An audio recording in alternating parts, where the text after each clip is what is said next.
863 words within the target range. Here's the final script.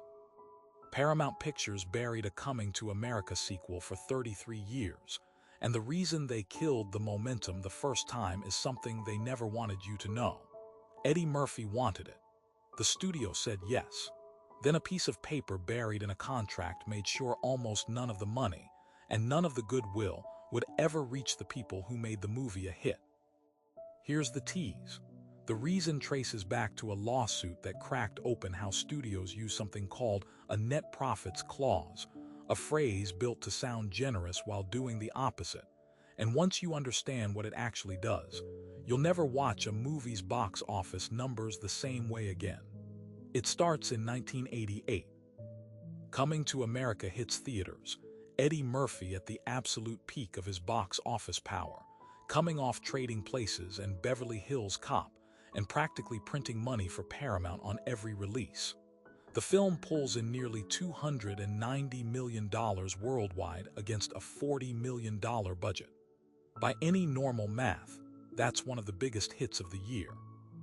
Screenwriter Art Buchwald, who'd sold Paramount the original story treatment years earlier under the title King for a Day, was promised a cut of the net profits, a share of whatever the movie earned after the studio recouped its costs. A hit that size should have meant a real payday for Buchwald and for everyone else on a similar deal. Paramount's accountants came back with a number. Net profits on Coming to America, 0. Not low, 0. Buchwald sued, and in 1990, the case went to trial in Los Angeles. What came out in that courtroom is the part they never wanted public. Judge Harvey Schneider examined Paramount's own accounting formula and ruled it unconscionable, his word, in the actual judgment.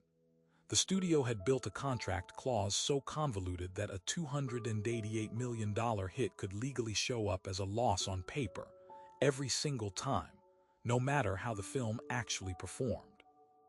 And here's where it gets worse. That net profits clause wasn't a mistake, and it wasn't unique to one movie.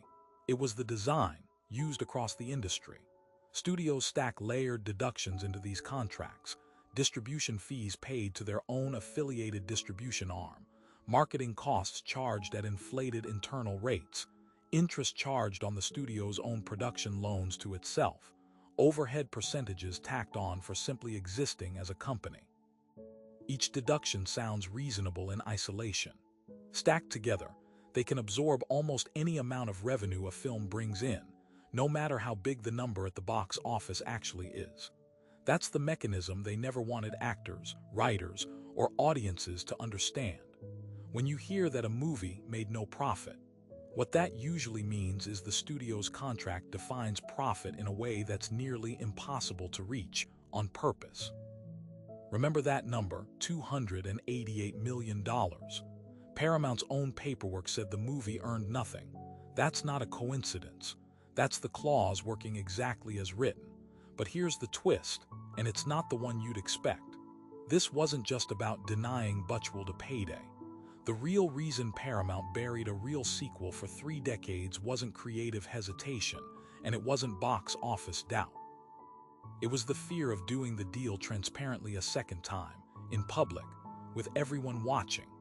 Once the accounting had been exposed in open court, any renegotiation with Eddie Murphy for a follow-up meant either offering him real gross points, a share of revenue calculated before the deductions, the kind only the biggest stars ever get, or risking another public exposure of the same formula, another lawsuit, another judge calling it unconscionable on the record.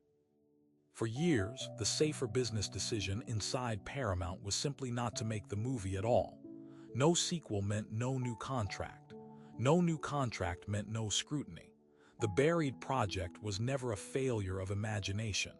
It was a studio quietly protecting a bookkeeping method it did not want examined twice. Think about what that cost. An entire generation grew up without a Coming to America follow-up, not because the story ran dry or the audience disappeared, but because the accounting itself became too dangerous to repeat in public. When the sequel finally arrived in 2021, it didn't come from Paramount's traditional theatrical model at all. It landed on Amazon, under a structure built around fixed payments instead of the old net profits formula, specifically to avoid reopening that fight. The clause didn't just bury one movie for 33 years. It quietly reshaped how an entire franchise had to be financed decades later, just to get made at all, on someone else's terms. So here's the question worth sitting with. How many other sequels, reboots, and franchise revivals never happened, not because they weren't wanted, but because a studio didn't want its own numbers examined in a courtroom again? Paramount wasn't the only studio running this formula, and the next one we're pulling the paperwork on might surprise you even more.